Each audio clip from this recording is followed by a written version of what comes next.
আমাদের দেহে বয়ে জিহাদি রক্ত, প্রাণে প্রাণে বিপ্লবী ঝংকার। তাকবীরে তাকবীরে বাতিলের মসনদ, কত ভেঙে করেছি যে চুরমার, কত ভেঙে করেছি যে চুরমার। এই শির অবনত আল্লাহর কাছে, শুধু নয় কোন তাগুতের কাছে। তাগুতের কাছে শির অবনত করা যাবে? এই শির অবনত আল্লাহর কাছে, আর নয় কোন তাগুতের কাছে।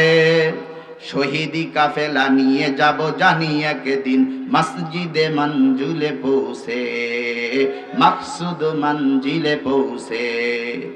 আমাদের ছোট হৃদয়ে, আমাদের ছোট হৃদয়ে রাসূলের প্রেম ছবি আঁকবই। আসুক না যত বাধা, যত ঝড় সাইক্লোন, রাসূলের পথে মোরা চলবই। এ জীবন বাজি রেখে দিনের মশাল মোরা বাংলার আকাশে উড়াবই। আসুক না যত বাধা, যত ঝড় সাইক্লোন, রাসূলের পথে মোরা চলবই। এ জীবন বাজি রেখে দিনের মশাল মোরা বাংলার আকাশে উড়াবই। মোরা কামানের মুখোমুখি দাঁড়িয়ে, মোরা কামানের মুখোমুখি দাঁড়িয়ে আল্লাহু আকবার বলবো। আসুক না যত বাধা, যত ঝড় সাইক্লোন, রাসূলের পথে মোরা চলবই। বলেন চলবই। এ জীবন বাজি রেখে দিনের নিশান মোরা বাংলার আকাশে উড়াবই। কালেমায়ে শাহাদাতে জপে জপে আমরা বেরিয়ে পড়েছি পথে পথে। কেদো না মাগো যেতে দাও, যেতে দাও পীর মাশায়েখদের সাথে, পীর মাশায়েখদের সাথে। জালিমের পাঞ্জায় বিশ্ব মুসলমান, কান্নায় ভাঙছে লীলাকাশ। আমরা ফোটাবো হাসি মাজলুমানের মুখে, বুকে ঝড় তুলেছে বিশ্বাস, বুকে ঝড় তুলেছে বিশ্বাস। পৃথিবীর এই আমানিশা, এই আমানিশাকে থাকবে। পৃথিবীর এই আমানিশায় সত্যের আলো দিয়ে টুটাবো। আসুক না যত বাধা, যত ঝড় সাইক্লোন, রাসূলের পথে মোরা চলবই। এ জীবন বাজি রেখে দিনের নিশান মোরা বাংলার আকাশে উড়াবো। জিহাদি তামান্না নিয়ে ইনশাআল্লাহ আমাদেরকে সামনে আগাতে হবে। কথা ঠিক কিনা?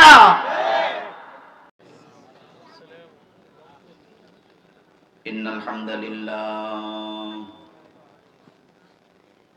নাহমাদুহু ওয়া নাস্তাঈনুহু ওয়া নাস্তাগফিরুহু ওয়া নু'মিনু বিহি ওয়া নাতাওয়াক্কালু আলাইহি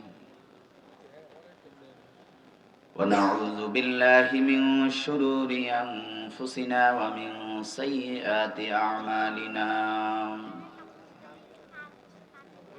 من يهده الله فلا مضل له ومن يضلله فلا هادي له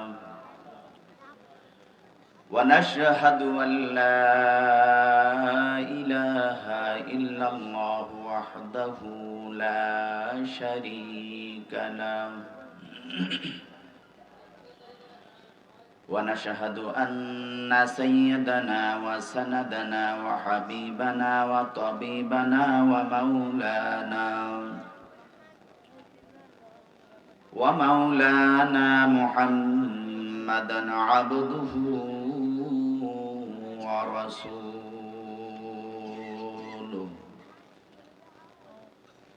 الذي أرسله الله تعالى في كلامه المجيد والفرقانه الحميد। আমার সাথে পড়ুন আউযু বিল্লাহি মিনাশ শাইতানির রাজীম। বিসমিল্লাহির রাহমানির রাহিম। ولا تقولوا لمن يقتل في سبيل الله أموات بل أحياء ولكن لا تشعرون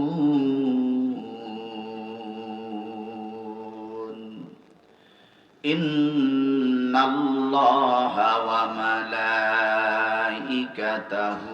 يصلون على النبي يا أيها الذين آمنوا صلوا عليه وسلموا تسليما সকলে মোহাব্বতের সহিত মুসলমানের আওয়াজে জবান খুলে, এখানে যে মুসলমান আছে এটা বুঝাবেন সবাইকে, জবান খুলে বিশ্বনবীর উপর দুরূদ শরীফ পড়ি। আল্লাহুম্মা সাল্লি আলা মুহাম্মাদি ওয়া আলা আলি মুহাম্মাদ কামা সাল্লাইতা আলা ইব্রাহিম ওয়া আলা আলি ইব্রাহিম ইন্নাকা হামিদুম মাজিদ। আল্লাহুম্মা বারিক আলা মুহাম্মাদি ওয়া আলা আলি মুহাম্মাদ কামা বারাকতা আলা ইব্রাহিম ওয়া আলা আলি ইব্রাহিম ইন্নাকা হামিদুম মাজিদ। বালাগাল উলা বিকামালিহি কাশাফাদ দুজা বিজামালিহি হাসানাতু জামিউ খিসালিহি সাল্লু আলাইহি ওয়া আলিহি। কালিমা পড়ি লা ইলাহা ইল্লাল্লাহ, জোরে লা ইলাহা ইল্লাল্লাহ, লা ইলাহা ইল্লাল্লাহ।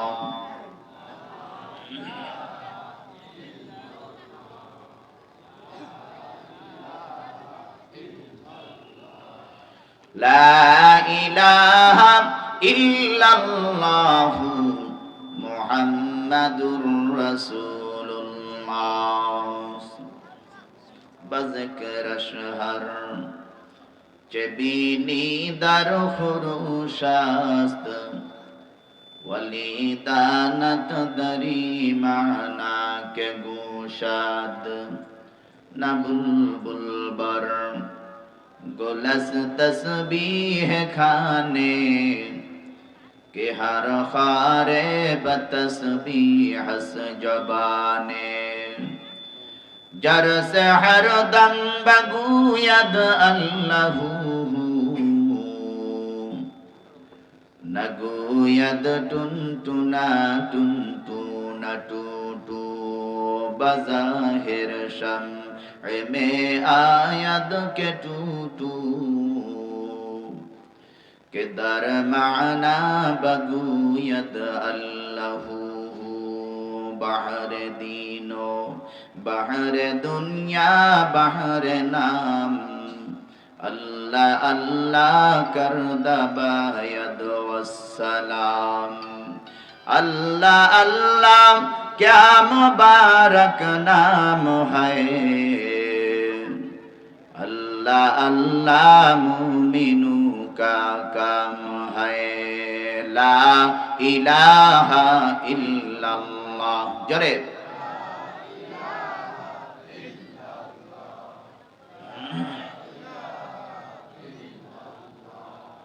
لا الہ الا اللہ لا الہ الا اللہ মুহাম্মাদুর রাসূলুল্লাহ। আলহামদুলিল্লাহ। মাদ্রাসাতুল কোরআন আল ইব্রাহিমিয়া এর হাফেজ ছাত্রদের পাগড়ি প্রদান উপলক্ষে প্রথম বার্ষিক ওয়াজ ও দোয়া মাহফিলের পরম শ্রদ্ধেয় সম্মানিত সভাপতি মুআজ্জাজ ও মুহতারাম ওয়াজিবুল ইহতিরাম দিগার হযরত উলামায়ে কেরাম, দূর দূরান্ত থেকে আগত আল্লাহ পাকের আশিকিন জাকিরিন শাকিরিন মুরব্বিয়ানে কেরাম, সমবয়স্ক যুবক ভাইরা, কচিকাঁচা মাসুম সোনামণিরা, পর্দার আড়ালে আছেন আমার সম্মানিতা মুহতারিমা পর্দাশীনা মা ও বোনেরা, সর্বোপরি শুকর ও সুজুদ ওই রব্বে কারীমের জন্য, যে মহান রব দুনিয়ার হাজারো ব্যস্ততা, হাজারো কাজকাম থেকে ফারেক করে, দুনিয়াবি ঝামেলা থেকে মুক্ত করে অন্ধকার এই মহতি ওয়াজ মাহফিলে, জান্নাতের বাগানে আমাকে এবং আপনাদেরকে আসবার এবং বসবার মতো তৌফিক দান করেছেন। সেজন্য সেই মহান মনিবের দরবারে অবনত মস্তিষ্কে কালিমাতুশ শুকর আদায় করে মুহাব্বতের সহিত মুসলমান হিসেবে ইমানের আওয়াজকে উঁচু করে বলি আলহামদুলিল্লাহ। আরো জোরে বলি আলহামদুলিল্লাহ।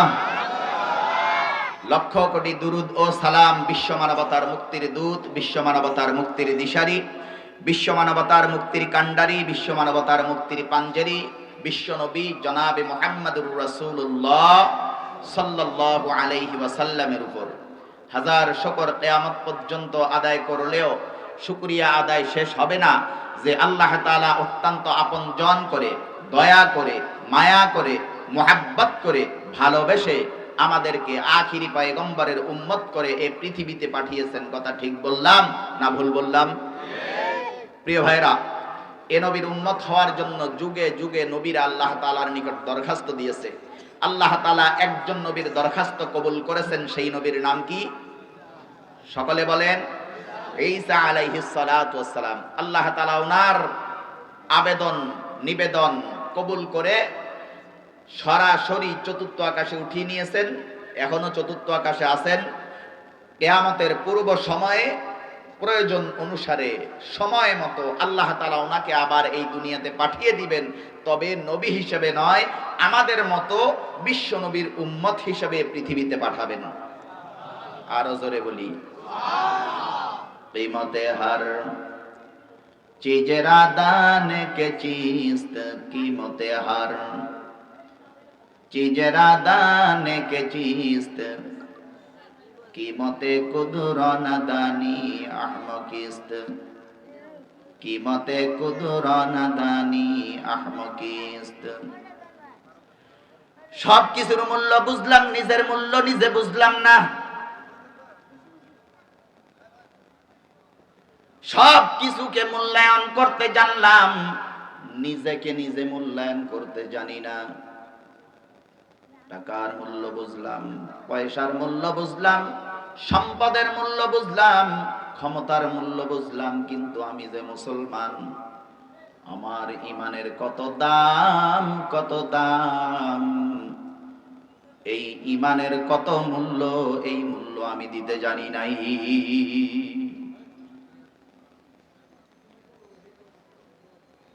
একজন মুসলমানের ইমানের কত দাম, কত দাম।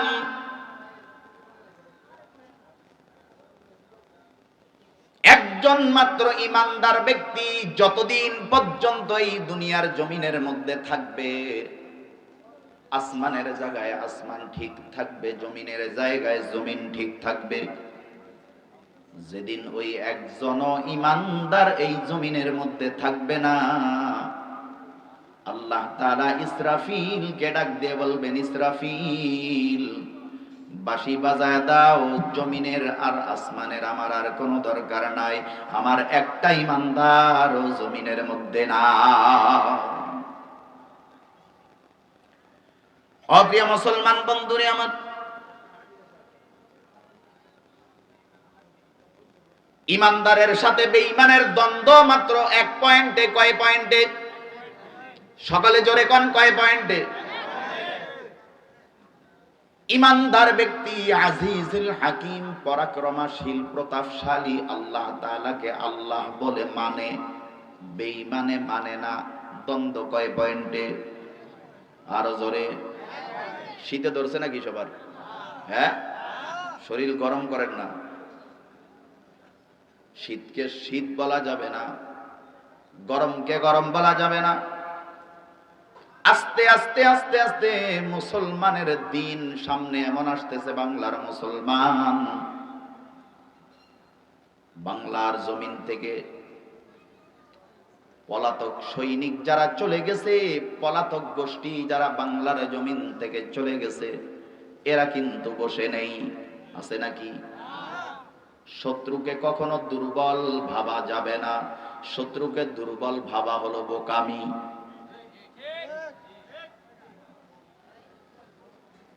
উহুদের ময়দানে মুসলমানদের পরাজয়, জয়, বিজয়ী মুসলমানেরা আবার কেন পরাজিত হতে গেল? ভেবেছে যুদ্ধ মনে হয় শেষ হয়ে গেছে, যুদ্ধ মনে হয় শেষ হয়ে গেছে। এই যুদ্ধ শেষ হয়ে গেছে মনে করে যখন গনিমতের মাল কুড়ানো আরম্ভ করেছে, তখনই মুসলমানদের উপরে বিপর্যয় নেমে এসেছে। এমন বিপর্যয় নেমে এসেছে রে মুসলমান, আমার নবী, আপনাদের সকলের নবী, দু জাহানের সরদার নবী মুহাম্মাদুর রাসূলুল্লাহ সাল্লাল্লাহু আলাইহি ওয়াসাল্লাম পর্যন্ত সেই যে বিপর্যয় নেমে এসেছে সেই বিপদ থেকে রক্ষা পায় নাই। আল্লাহর নবীর মাথার হাড়টি ভেঙে গিয়ে হেলমেটের মধ্যে, আল্লাহ রাসূলের মাথার মধ্যে ছিল হেলমেট, লোহার হেলমেট। দূর থেকে পাথর নিক্ষেপ করেছে, এমন ভাবে পাথর লেগেছে বিশ্ব নবীর হেলমেটের মধ্যে। লোহার টুপি পরিধান করা ছিল যুদ্ধের ময়দানে বিশ্ব নবীর, হেলমেটের ভিতরে ছিল লম্বা লম্বা কড়া। এই কড়া যে বিশ্ব নবীর মাথার ভিতরে ঢুকেছে, মাথা ফেটে গেল। আল্লাহর নবীর চেহারা মোবারক নির্দিষ্ট করে পাথর নিক্ষেপ করা হয়েছে। সামনে রুবাইয়া নামক দুইটা দাঁত বিশ্ব নবীর ভেঙে পড়ে গেছে। পরাজিত শক্তিকে কোনোদিন দুর্বল ভাবা যাবে না, শত্রুরে দুর্বল ভাবা যাবে না। কারণ আঘাতপ্রাপ্ত যেই সাপটা থাকে, যেই সিংহটা থাকে, সে কিন্তু আরো বেশি হিংস্র হয়ে আক্রমণ করার চেষ্টা করে। কথা ঠিক বলছি না ভুল বলছি? এতদিন পর্যন্ত যত অত্যাচার, অনাচার, দুর্বিচার যা কিছু করেছে, যত অবিচার করেছে, যত প্রহসন করেছে, আবার যদি তারা ছিনিয়ে নিতে পারে কোন রকমে, যে কোনো ভাবে, তাহলে এমন অত্যাচার এই বাংলার জমিনের মধ্যে করবে যা ইতিহাস যিনি লিখবেন, ইতিহাস লিখতেও তার ভয় পাবে। এজন্য কোন রকমে পরাজিত শক্তিকে দেশে প্রবেশ করতে দেওয়াই যাবে না। প্রয়োজনে মাথায় কাফনের কাপড় বেঁধে রাজপথে সংগ্রাম করা লাগবে, হাতে হাত রেখে জিহাদি বায়াত গ্রহণ করতে হবে। রাজি আছেননি আপনারা? একজন সংগঠকের প্রয়োজন, যেই সংগঠকের হাতে হাত দিয়ে সকলে জিহাদি বায়াত গ্রহণ করতে হবে। সকলের